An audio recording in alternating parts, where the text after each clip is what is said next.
Okay.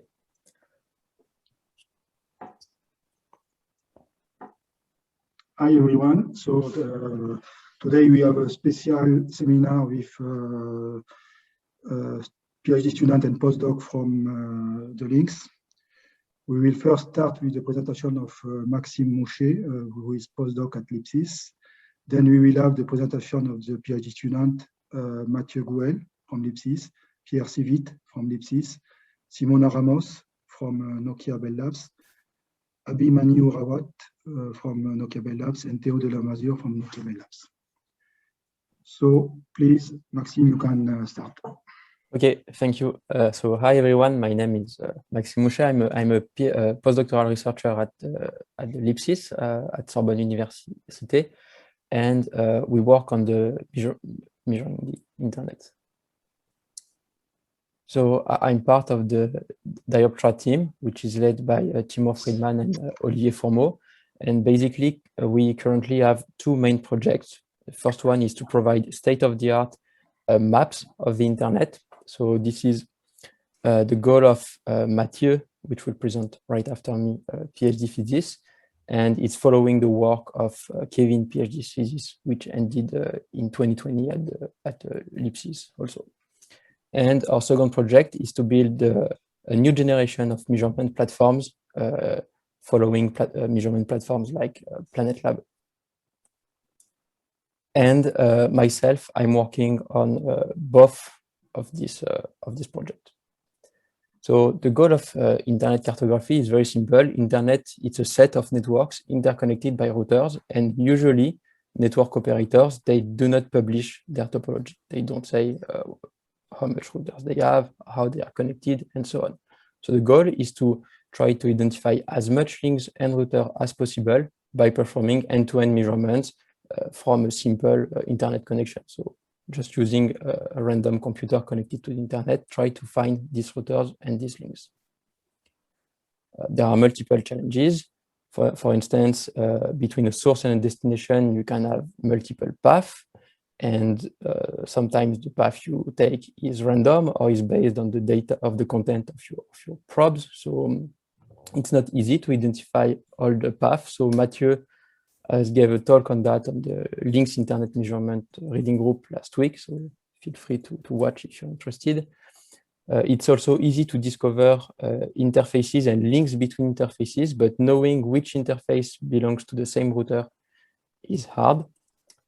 We should pay attention to not send too many probes to respect the networks and the network operators.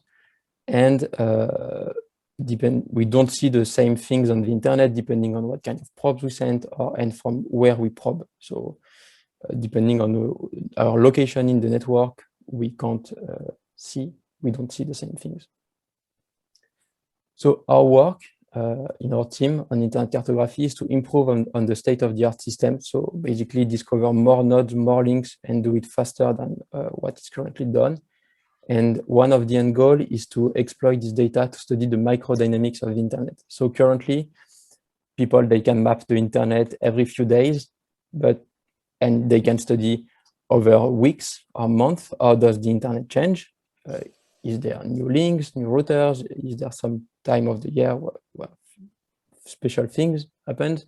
But no one can do it less than a day. So we are trying to do this mapping really fast to be able to study changes in the internet over a few minutes, over a few hours. The second project is building a new kind of measurement platform. Yes, sorry.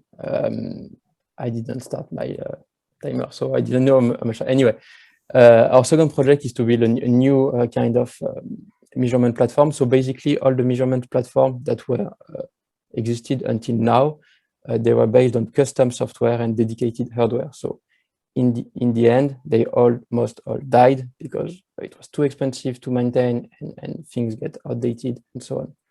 So we are building a new measurement platform, which is based on Kubernetes and Docker, which are industry standard software for the distributing software. And we try to write as less code as we need. So we try to reuse as much existing things to make things simpler, easier to maintain, easy to use, and so on. So thanks. This is the two things I'm working on. So if you're interested in internet measurements, join us on the Internet Measurements Reading Group we are doing with Matthieu and Kevin. It's every third Wednesday, and next one starts April 21st. Thanks. Okay, thank you, Maxime. So for all people, remember that it should be 3 minutes.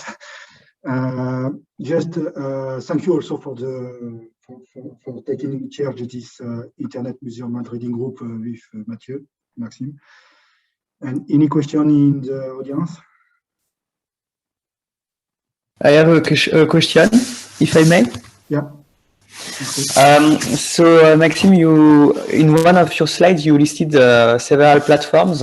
Yes. And you said that many of them were dead. Yes.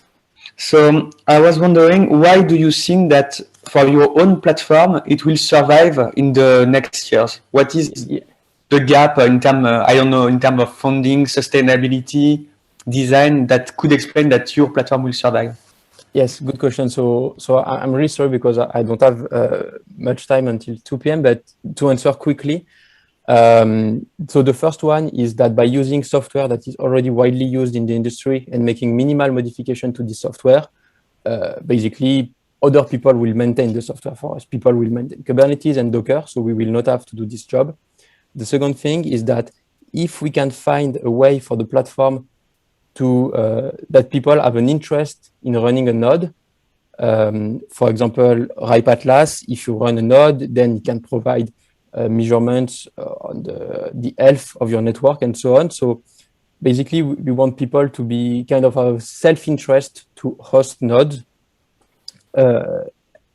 so that well, people will want to host a node, and also we want to make we don't require dedicated hardware. So there's much more chance that people will just keep things running in a VM somewhere than if there is a physical server that dies, needs to replace it and so on. But there's more to say, but yes, because the arguments that you listed are those that were the core of Planet Lab, for example. So I guess it's not enough.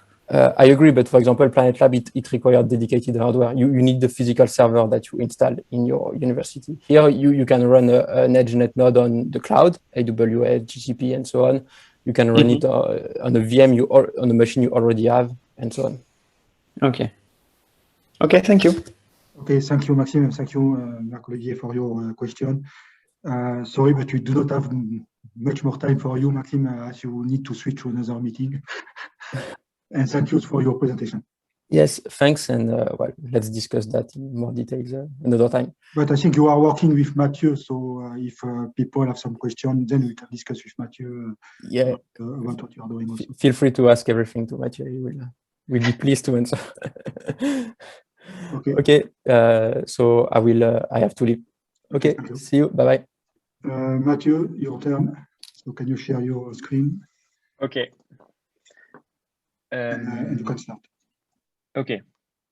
And sorry, I will also alert you when you have 1 minute left. You don't have to tell much about that. And I'm starting a timer now. Okay, so hi everyone, my name is Matthieu Gouel. I'm a PhD student in the team of Maxime and Timo Friedman and Olivier Fourmeau at Lipsix. And I will present to you first. So I'm a PhD student since 1 year, and I will present to you the first main project I produced during my PhD. So this project is called Zeph and Neris Map the Internet, and as a result there is a paper that we submitted at CCR in 2021 that is in review. So to give you a bit of the context, even though I will reuse the same principle that Maxime has described before, internet measurements is the goal of internet measurements is to perform active and passive measurements in order to gather and get data from the internet network, and it's very useful for performance analysis, creating new protocols, dynamic routing protocol, for instance, for security, for instance, also, and also to better understanding how the internet network is evolving, because nobody have the big picture of the whole network. So my first problematic of my PhD is to how to have the biggest map of the internet gathering in the shortest time. And to answer that problematic, I've made two contributions that work together. The first one is IRIS, which is a production-ready probing system. And the other one is ZEF, that is an algorithm that communicates with the API of IRIS in order to orchestrate the measurements and try to maximize the effectiveness of the probing. So very quickly, IRIS is a probing system that supports multiple agents with different probing rates and is very scalable to support billions of results. It's fault tolerant and has a REST API to communicate. And ZEF is able to leverage the IRIS to give directives in order to reuse the data we already have in order to influence the next measurement and be able to maximize the discoveries and find other discoveries in a minimum amount of probes. So as a result, we currently are able to find 2 times more links than the state-of-the-art of measurement system, that is CAIDA ARC. And we have this robust and evolving platform that we'll be able to use for the next research projects of the team and for the next years of my PhD. And speaking of future works, we would like to put IRIS in production and give regular data to offer data to the community, and give, for instance, one snapshot at week, and also to be we would like to reduce the amount of time to perform a full snapshot of the internet, to be able to get the micro dynamics of the internet graph. And also we can use IRIS to do other things that mapping the internet or related to mapping the internet, but like alias resolution, IP geolocation, or subnet inference, for instance. So thank you for listening my talk. And as Maxime said, we have an internet measurement reading group that is set up every 3 weeks. So feel free to join us. Okay, thanks, Matthieu, and thanks again for this organization of this reading group. So any question in the audience? I have a question, if I may, but I already asked one, so. Yes, absolutely, go on. Okay. In your very first slide, you said that internet measurements could help to improve new routing protocols, if I remember well. This is what you said. Which routing protocol do you have in mind, and how it could help? I think that it could, having better maps could be with that better maps we could understand more the network and maybe use the data as simulation, for instance, to create maybe other I don't know, routing protocol. I don't have any protocol in mind at the moment, but I know that these kinds of map can be used as simulation in order to test new protocols and so on. Okay, so maybe the discussion would be a bit long, but I would be happy to discuss about this with you, for example, during the reading group. Yes, of course. And Okay. you can also discuss this after when everybody will have presented. We have some time after. Okay. I just have one short question. I have a short question too, but no problem. Thank you. Philippe, go. How the map is impacted by the routing protocols? So the map, the map we create, we send traceroute-like probes in order to get the responses from the router interfaces, and so naturally it's the probes will take the path related to decision-based routing, and so if there is a change in the routing, if there is a routing change, the path will change as well, and so we will see this change, for instance. And it could be a part of what I call microdynamics that we try to get in a very short amount of time. Okay, thanks. Or maybe I will ask my question after. I note it. So we can go to the next one, Pierre Civit. Okay.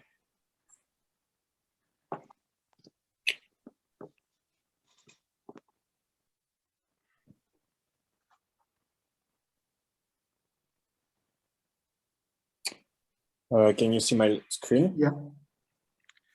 So you can go. hello everyone, I'm really happy to share this moment with you.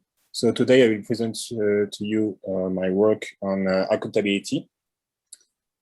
So basically I'm doing a PhD in distributed computing. So in this area, one of the main problems is the state machine replication. So the idea is to avoid all the problems that can occur with the centralization of some algorithm, and we want to obtain a distributed algorithm. So one of the most important results is that the state machine replication problem is equivalent to solving consensus. So consensus is one of the fundamental problems in distributed computing. So basically, the idea is that some nodes have to agree on a common value with a certain validity property, which is here only to avoid a trivial answer, like just pick always the same value. And if you solve the consensus, then you can solve the state machine replication and a lot of different problems in distributed computing. But of course, there are some limits to this. There is a very well-known theorem that says that it's impossible to solve a consensus in a deterministic and asynchronous way. So to circumvent to this problem, the community tried to implement the consensus with randomized algorithm, or with algorithms that assume some sort of synchrony. That is the fact that you can assume that a message will be that is sent will be received in a tableau fashion. But even with these assumptions, then you can't tolerate more than 1/3 of Byzantine nodes. That is some malicious nodes that can behave arbitrarily. So in this setting, we can ensure consensus with a certain bit complexity. That is the number of bits of information that you have to exchange between the nodes. So this is always a big O of n squared. But you can't solve the consensus with this bond of n over 3.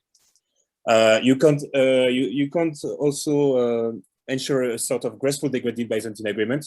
That is a problem where you would like to have consensus where the number of Byzantine nodes is bounded by n over 3, and only have safety where the number of t of Byzantine nodes is greater than n over 3.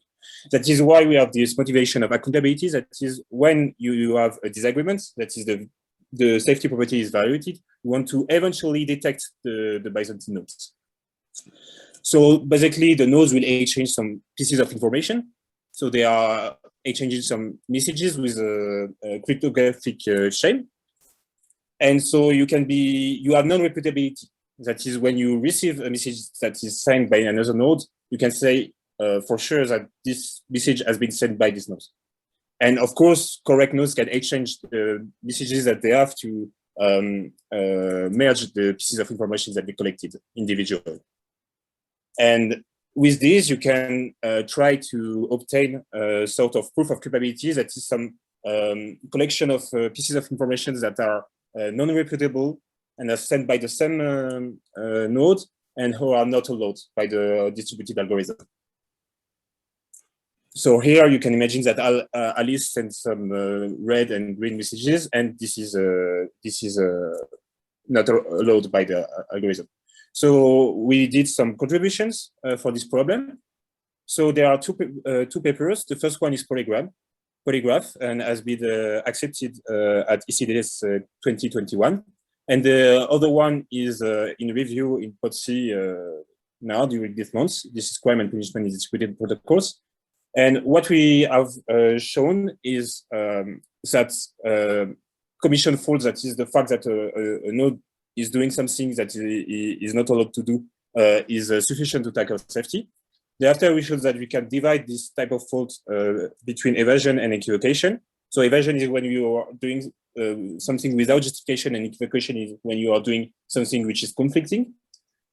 Okay, evasion fault is just a way to tackle safety, but try to hiding the way you tackle safety, so that it is possible to find the attacker, the one who tackled the safety.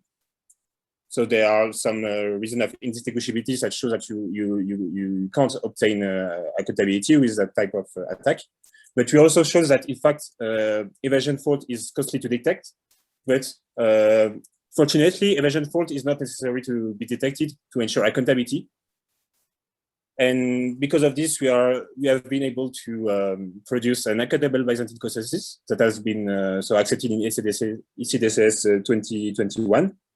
And thereafter, we find another way to ensure accountability with secure broadcast, so that now we have a better bit complexity when we obtain accountability. And our next project is to find a sub-quadratic accountable distributed algorithm that is a more efficient way to obtain this property of accountability. Thank you. Thank you, Pierre. Any questions?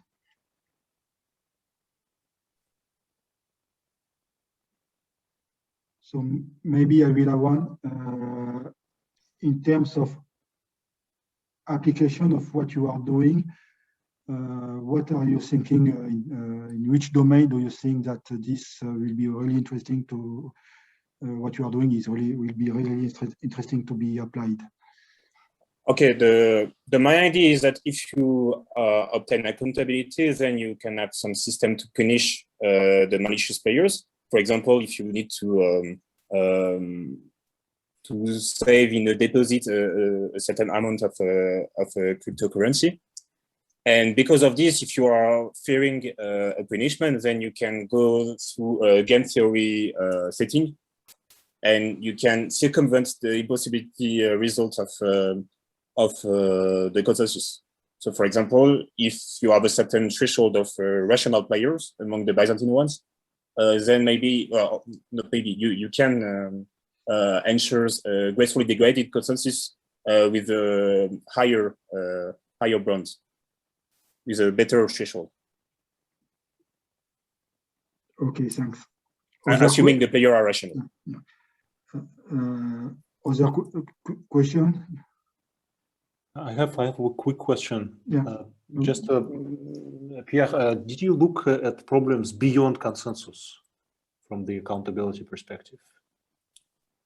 I mean, for other problems than consensus? Other problems than consensus, yeah. Yeah. That's what we did in the other paper for. So in fact we try to be more general as we can. So we didn't consider a consensus.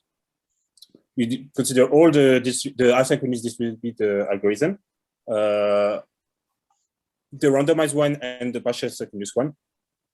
And we formalized what was a safety property and a liveness property in this setting. And we've shown that it is possible with a certain cost of in memory, of course, to ensure accountability every time that there is a safety property is violated. So you define accountability only with respect to the safety. Yeah. So you can define the safety property the same way as the classic one, but adapted to the Byzantine worlds.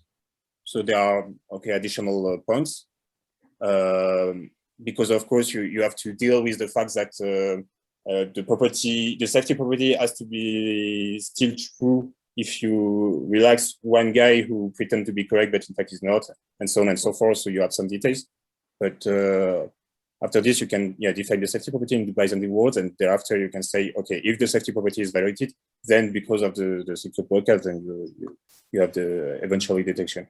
Still, you look at the partially synchronous models. In the partially synchronous models and in the randomized asynchronous model. Okay. Well, thanks.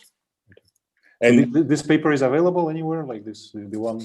No, in fact, it will be sooner. I guess at the very end of the submission of PODSIS, so I guess at the end of April.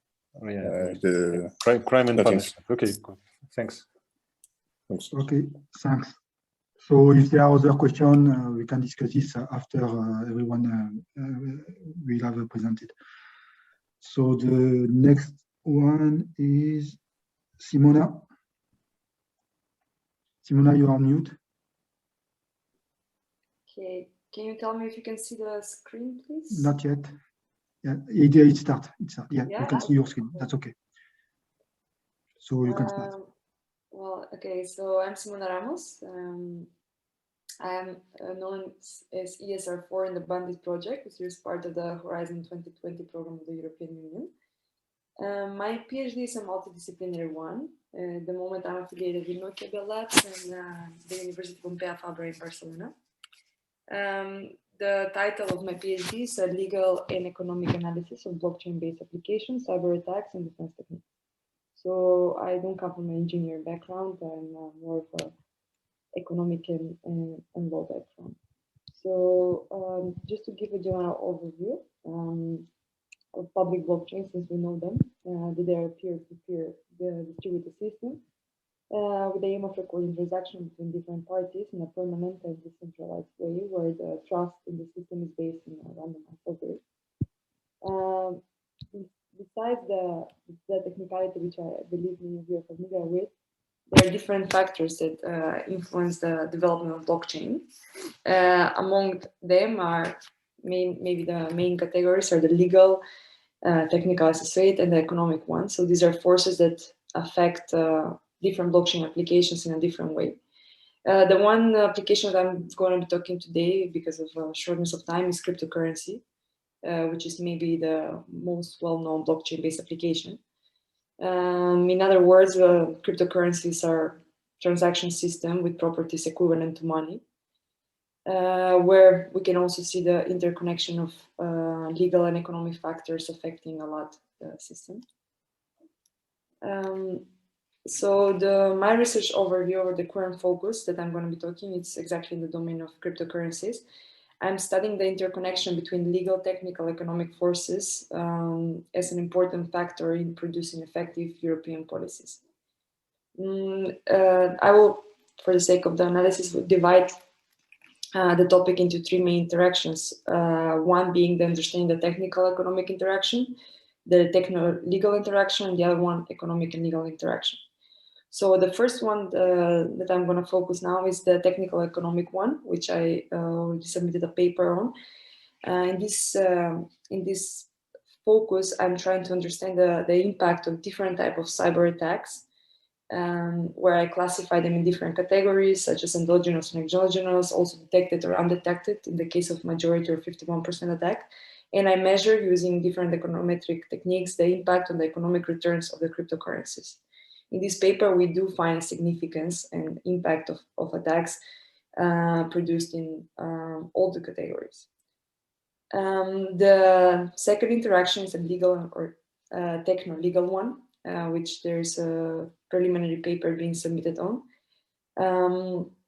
Here, I'm trying to understand, because we know that improving the security of a system can come from a technical perspective, but also in many cases we have the regulation perspective, which aims to protect users from different types of attacks. So I'm trying to understand whether there is a way to, because it's a decentralized and open system, whether there's a way to impose liability over certain participants in the system and to protect the users. However, as the paper has been written, we came to understanding, and we're going to also use a testing to understand whether regulation can also affect the system as an attack, meaning that besides the crypto attack, the cyber attacks, we can have legal attack affecting the economic returns of cryptocurrencies. The last one, it's to understand whether there is like economic ways to estimate the benefits or the cost of giving regulation in terms of the effectiveness or the cost of enforcement, etc. I will keep because I also have been focusing on other type of applications where I published a paper that's more about governance, but because I don't think I'm having time, so I think I will stay with this. So thank you very much for your attention. If you have any questions. Thanks, Simona. Any questions?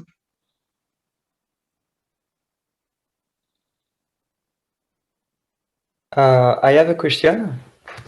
Cryptocurrency are not at all my domain, so I was wondering what are the kind of attacks that exist? What are kind of attacks? Well, in the paper, because of data availability, first I described that types of attacks that can range from I don't know, wallet attack or majority of attack or eclipse attack, BGP and everything. But the one I'm focusing on, it's a majority attack, both detected and undetected, because there are some that are, by detected, I mean the one that is known in the media, and undetected, the one that, because it's an open system, like public blockchains, we can actually see if there has been an attack which hasn't been reported. So on that one, on wallet attack and on hard fork, which is not known as malicious attack, however, it still impacts the system in economic terms. So I classify those as attacks and measure their impact.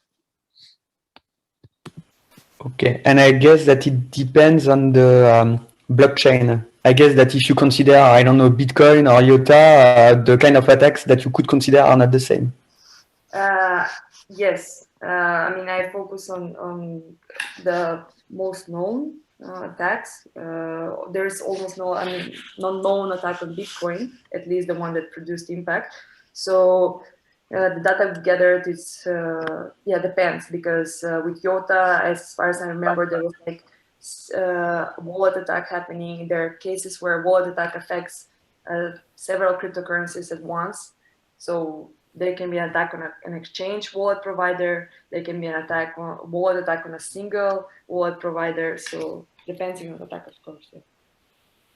Okay. Thank you. Okay, thanks. Time for one short question.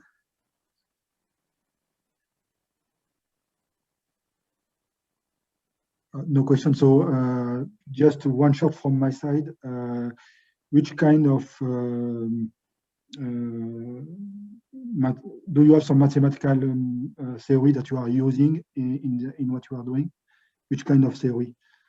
I suppose there are game theory, but are there other theory? Or? For the estimating the economic attacks, we use econometric models. So we use event study methodology, and that's how we calculate the abnormality of returns. Okay, or maybe we can discuss more than that after. Okay, thanks.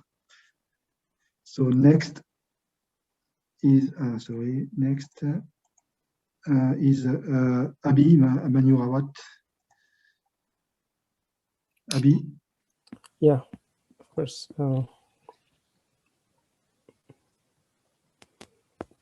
Can you see my screen? Yeah. All right. So hi, I am Abhimanyu Rawat, and I work on the security aspects of IoT blockchain protocols. My work is under the Bandit H2020 project, along with UPF and the Nokia Labs. So I come from a pure computer science background. I worked for Delemazure, which is EMC Square, for 2 years, working on low-level protocol stuff, which generally is a box that sit at, behind the data center, and it really shortens the data. Then I quit my job, joined as a research assistant in Sweden, and I also contribute to open source softwares, and I have a knack for sharing new tech. So jump right straight into the IoT and blockchain problems. Well, blockchains, since we all know that are designed to maintain the trust in the system, but there is a ideology mismatch between IoT and blockchain. So the security by design somehow correlates the resource and security. It means if you have more resource, you will be able to leverage more security on top of it. But the same thing, but the opposite thing we usually get in an IoT ecosystem where the resource is constrained. Denial of service attacks on resource level is one of the things that can cause blackouts, especially in IoT world, and these attacks are very easy to recreate. So the blockchain protocols do not cater the IoT requirements in a whole. And when I say in a whole, it means they still are based upon high resource machines that can cater a high resource and bandwidth level communication between the nodes. And working in an IoT blockchain, traditionally, it was not designed that way.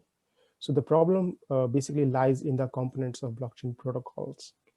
And the work which I'm doing right now, it's gonna base, so I'm building on top of the work by Daniel Perez and Benjamin Lifshitz on the transactional statistics of high scalability blockchains. So the blockchains that can scale, but they pointed out that even the highest scaling protocols such as XRP and EOCO, they are prone to, let's say, attacks, and not just attack, but their very nature of the protocol is not a suitable one for IoT use cases. And last but not the least, the platform level security threat can really hurt the blockchain operations. So in a way, to secure the IoT node or the IoT user itself is a big problem. But I think this is for the future work. Maybe I'll consider it after addressing the main protocols problem. So the current research direction is to classify. So firstly, I have to choose a delegated proof of stake based blockchain solutions. And one of them is basically EOCO. And so delegated proof of stake is a subtype of proof of stake, which I think Ethereum, I don't know, like maybe 3 or 4 might end up taking it. But in terms of IoT operations, so current the research direction is to that I'm basically taking all the logs from the blockchain protocols running on, let's say, mainnet for now, and some testnets which are used for IoT blockchains, and to actually get the data and classify them into different types of packets based upon the protocols. And then calculating the resource consumptions of each type of them, and then segregating the transactional statistics and see if the protocol which is powering the underlying blockchain can fit inside the IoT ecosystem or not. So the end goal of my PhD right now is to come up with a tool that can do it, or basically a framework through which you can just input your blockchain consensus protocol, and as an end-to-end solution, it will simulate the IoT use case, and then will tell you if the blockchain protocol is really gonna cut it into this IoT ecosystem based on different workable scenarios. Okay, thank you so much for listening, and I'm open for questions now. Okay, thanks, Abhi. Any question in the audience? Perhaps a short question. Could you make it a bit more precise? What features of IoT fundamentally change the rules in blockchain? Is it about connectivity? About Yes. could you spell them out a little bit? Thanks. Yes, of course.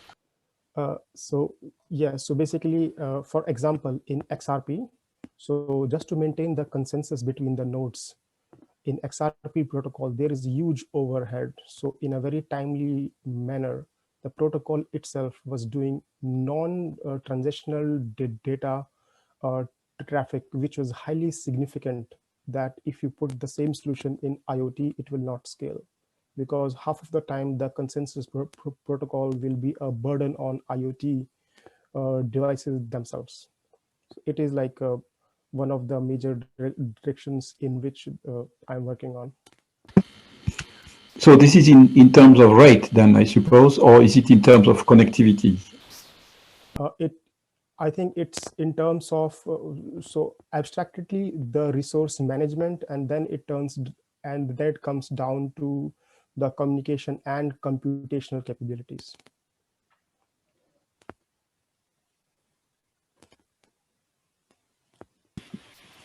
Hello.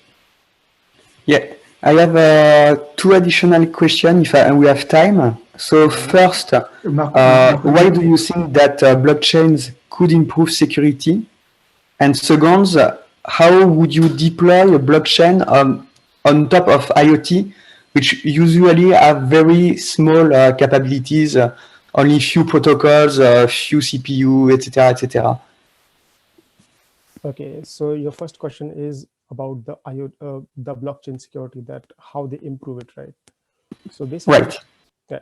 So basically, in blockchain, you have distributed nodes. So it means if you're hosting a website, for example, Substack, it's a website running on top of a blockchain, and I think it is Substack or something like that. So in case if we want to attack the website, we can do it very easily in a traditional centralized system where we just have to attack the server over which they are running. But if it is distributed, so it inherently provides it's a security that even a subset of nodes which falls well within under the fault ratio of the blockchain is attacked, still the security will be intact and your content will be up and running. It's like one of the major things, which is a decentralization of resource.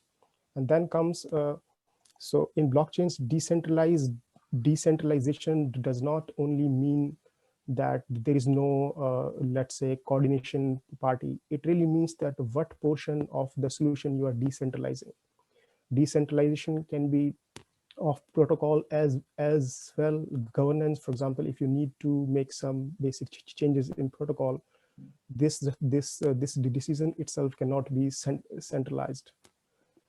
So this is a few, I mean, in a very short time frame, I can come up with that. And to your second question, can I hear the question? Can I hear the question again, please? Yes, my second question was how would you run a blockchain on top of very small devices? For example, I don't know, a clock that you have on your counting your how long you walked. It might be a bit tricky, I guess. Yes. So traditionally, what companies are doing is so the IoT devices are just the data ingestion engines, and the blockchain itself is running on some high-powered mainframes. So they consider IoT as the devices that only input data, and eventually they make it, let's say, persistent and hard to manipulate. But there are some use cases, especially in the industries such as in Sweden, there is a company called as Saab, SAAB. So they are using their facilities to generate and monitor data produced by the devices which falls under the low constraint IoT ecosystem. So I mean, technically, the blockchains which require high computation, for example, proof of work, it's it's not going to cut it in IoT environment, but blockchains which are, let's say, very lightweight, for example, those which uses zero knowledge proof, ZK snarks, I think they promise a very good future in that. Okay, so if I rephrase, it would not be, say, between the device itself and the next hope. It would be rather in the back end, in the network where you collect all your IoT measurements. And here you try to design a kind of blockchain because here you have more powerful devices, if I understand well. Yes, so basically the question is, if you say that your blockchain solution is for IoT devices as well, then better make sure that once deployed on very low constraint IoT devices, the attacks or the security metrics still should be intact. It should not be the case like that the whole blockchain is running someplace else and your IoT devices are just working as data in and out engines. Mm-hmm. Okay, thanks, Abhi and Marc-Olivier. We need to switch to the other and last presentation. Théo, Delemazure. Yes. So let me on the slide.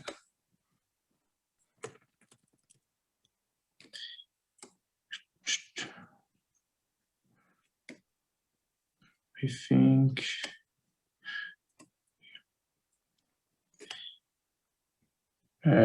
sorry.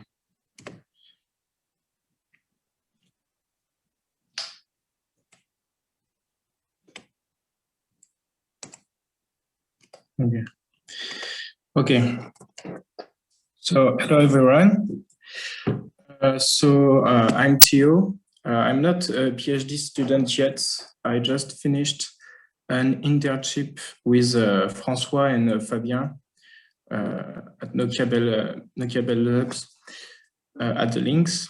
And today I'm going to present some of the work we did on algorithm aggregation for a paper we submitted to Algotel. So the problem here is in a case in a decision problem, in case you have different candidates and you want to pick the best candidate. So let's imagine each candidate is associated to a true score.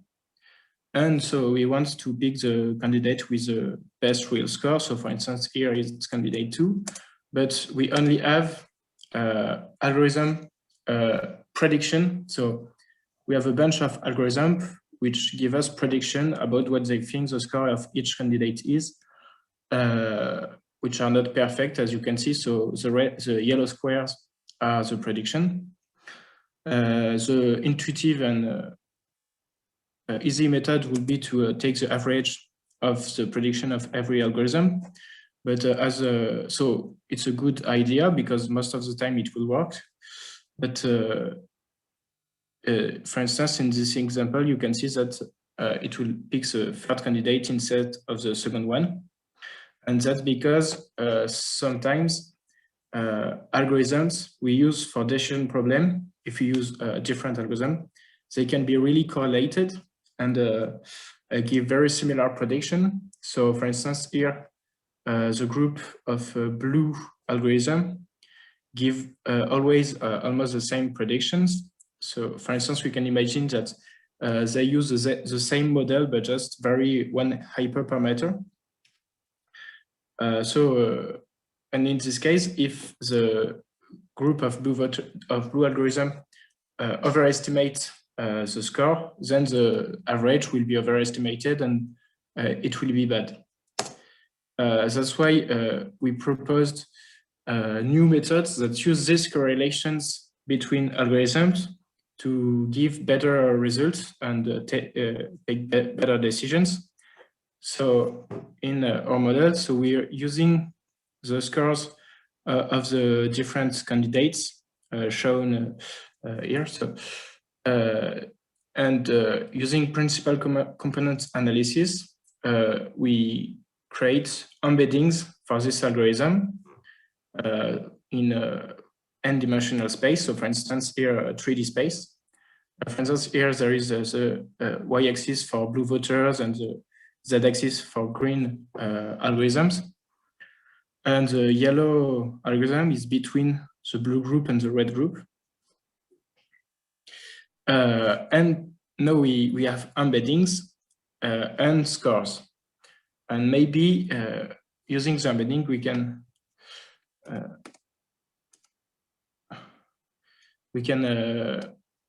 can obtain better results. We can also use training samples to obtain better embeddings. So here is the interesting parts. So there is the trivial rules I explained earlier. So maximize the average of the score of the product. And we introduced different rules using these embeddings. So there is geometrical rules in which we aim to maximize the volume of an object defined by these embeddings and the score of each candidate, and want to maximize the volume of the object in the n-dimensional space, and algebraic rules in which we use a matrix defined for each candidate based on the embeddings and its scores, and we compute the singular values. And what is nice is that each singular values is associated to one group of voters. So if we take the product of the singular values, for instance, it gives the same power to each groups.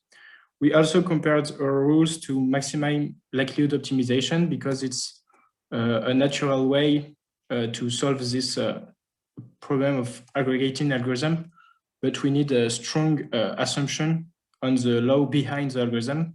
So we assumed it's multivariate normal.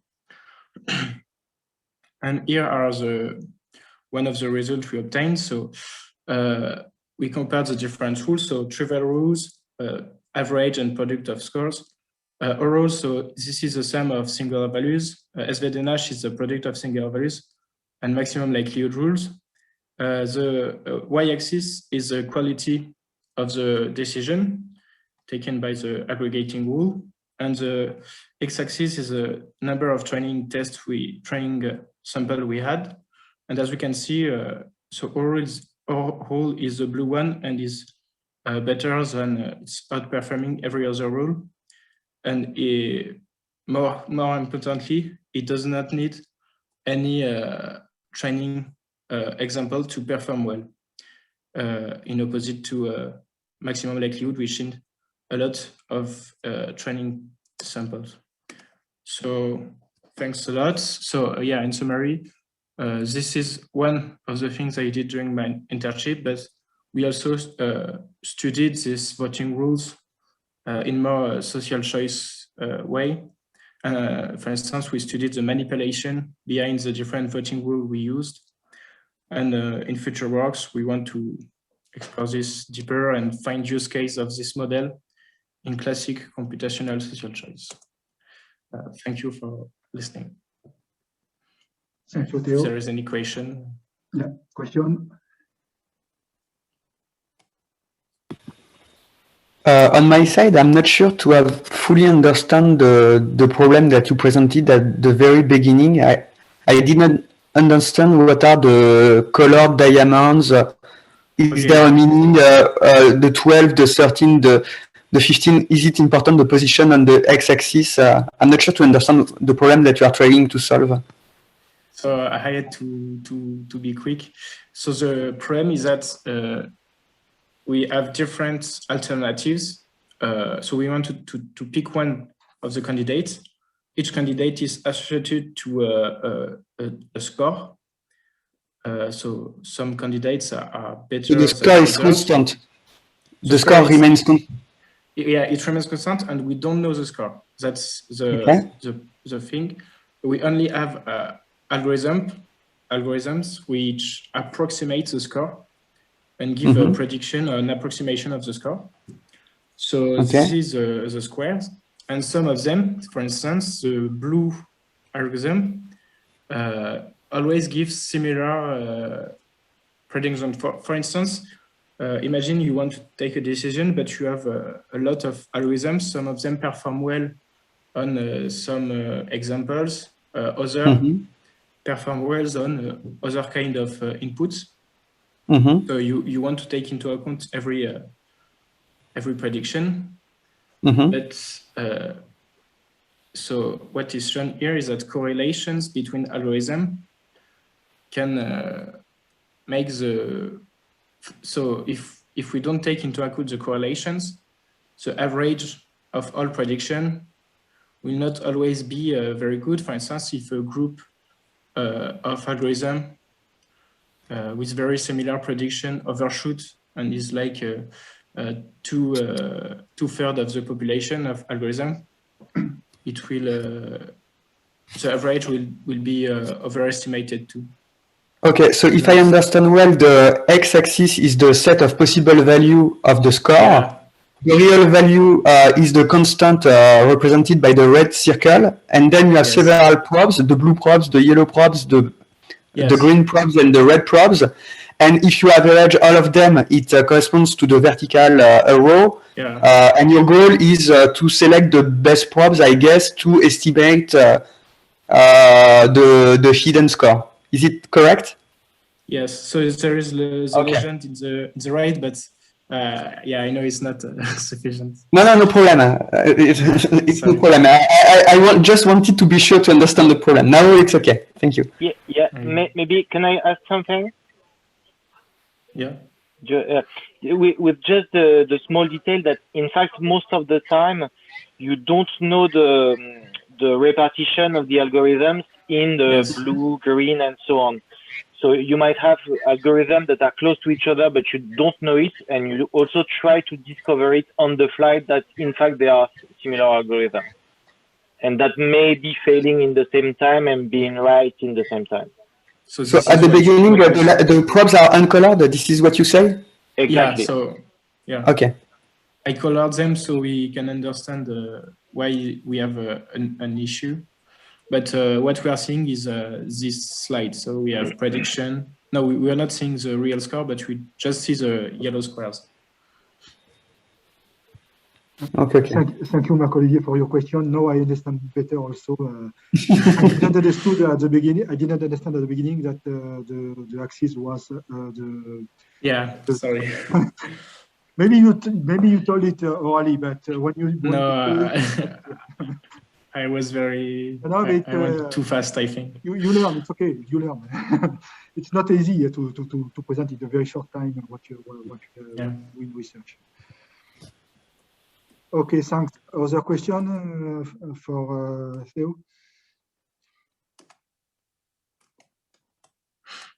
So maybe just a short question. You said at the beginning that you have something that is seems to be best and that do not require any test. I don't remember. Can you show the last slide? Yeah. Training test. This one? So even with no training test, it works well. Can you explain why? Yeah.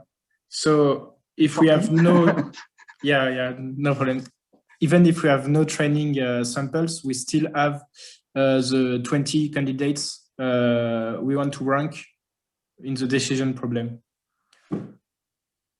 So if the training test is 0, we still have 20 scores for each algorithm. But if the training test, if the number of candidates is 20, I mean, is that clear or? Not really, but I think I will read your paper. Just so, if I can say, for me, too much information for me. It's just that you can train directly on your current experiment. You don't. Yes. Okay. Okay. Well, I so see you just have this. Okay. Just the alternative you can obtain. I see. Okay. I have a last question, if I may. Is it related in some way to the EM algorithm? To the EM algorithm. Yes, this is an algorithm very well known to estimate the parameter of distribution. Oh yeah. And it looks like this in some way.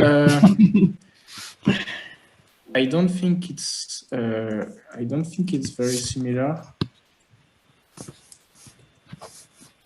If you don't know, it's no problem. I was just wondering if it was related, if you heard about this algorithm, and if you need time to formulate your answer, it's no problem. Just, Yeah, I looked at Wikipedia, and it seems that EM is a kind of maximum likelihood technique. So Yeah. we can answer, no, this is not related to EM. Yeah, so EM will be the purple line on this graph, I guess.